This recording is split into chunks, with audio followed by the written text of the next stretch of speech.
சொடக்கு தக்காளி.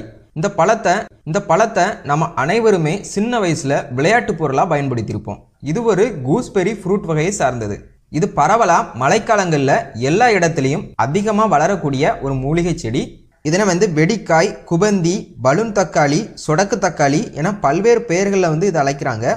மூலிகை வணிகத்தில் பார்த்தீங்கன்னா அதிக விலைக்கு விற்பனையாகக்கூடிய பழங்களில் இந்த சொடக்கு தக்காளியும் ஒன்று. இதனுடைய நன்மைகளையும் மருத்துவ பயன்களையும் அறிந்து வெளிநாடுகளுக்கும் இதனை அதிக அளவில் சத்துக்கள் இருக்கு அப்படின்னு பார்த்தீங்கன்னா vitamin A, vitamin C, vitamin B1, thiamine, vitamin B2, riboflavin, vitamin B3, niacin. இது மட்டும் இல்லாமல் பொட்டாசியம், பாஸ்பரஸ், கால்சியம், மெக்னீசியம், இரும்புச்சத்து, சாம்பச்சத்து மற்றும் சிறிதளவு புரதமும் அடங்கியிருக்கு.